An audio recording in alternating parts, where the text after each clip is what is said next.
Education is an integral component to Cumberland County's economy. It is crucial that education satisfies the needs of the workforce in our community. That is why it is so important that we identify the educational needs of our local businesses.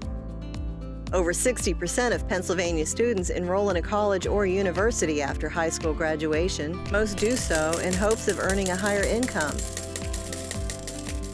Historically, parents and educators have pushed their students into higher learning with the idea that any degree will merit a high-paying, secure job, regardless of the field of study. Unfortunately, many college graduates find themselves ill-equipped for the job market, even with their degrees. They may find that they have not been adequately prepared to satisfy the needs of the current job market. The difference between advanced education and the skill set demanded by the workforce often causes the graduate to accept employment in a gray-collar job. These candidates are overeducated for the positions in which they now find themselves and, consequently, are underpaid.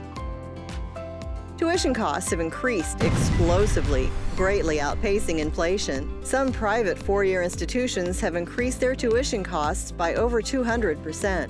Public schools have increased their tuition over 270% since the 1970s. There are still upsides to a college degree. For instance, a college graduate is less likely to be laid off during recession and more likely to be hired back when the economy recovers. The fact needs to be considered that not all fields of study pay the same, and not all colleges offer the same majors. Also, some fields of study require or encourage graduate degrees before entering the workforce.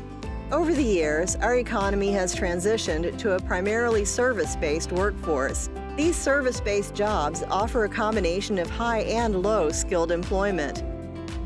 Higher education is still needed in some form to fulfill the needs of this type of workforce. Now, there are over 30 occupations that require only an associate's degree or less, with predicted growth offering wages above the average per capita income. Future career growth in fields such as the technology sector that would require training and technical knowledge or only an associate's degree level of education are sure to increase over the coming years. This year, the number of retired individuals will increase to over 56%, while the population of school-aged children will decrease by around 15%. The workforce is on track to lose thousands of people.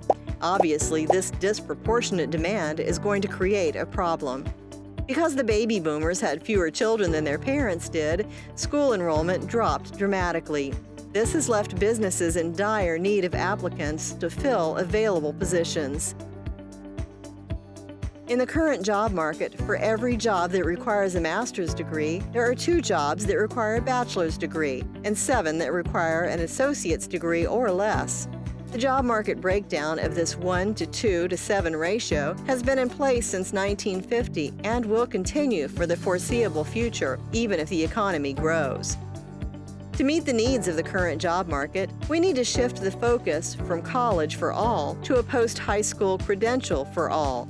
It is vital to our community and our economy that we provide a pathway to success for our students. Unfortunately, the current education model, which is costing our economy millions of dollars, is not serving us or our students well.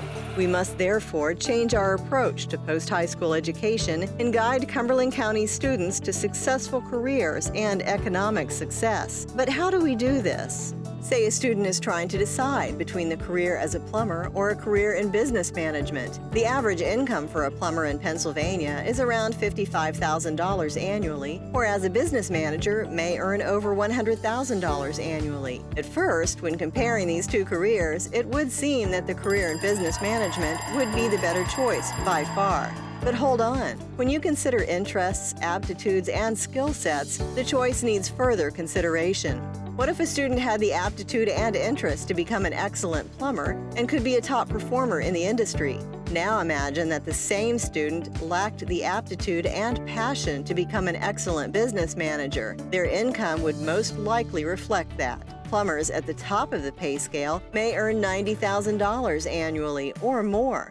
But a business manager at the bottom of the pay scale may make as little as $50,000 annually. Since we now live in a knowledge-based economy, developing and perfecting a set of useful skills that are needed by the workforce is far more valuable than obtaining a degree just to simply have one. Employers can assist students in ascertaining where they excel and what they may be interested in. Businesses can offer internships, seminars, and apprenticeships. This gives the student an opportunity to experience different careers around them. We need to focus our efforts into guiding students to careers in which they can be successful, provide them with the knowledge, skills, and training that are in demand by today's workforce. Investments in career programs for high schools, technical schools, and other institutions are vital in preparing tomorrow's workforce.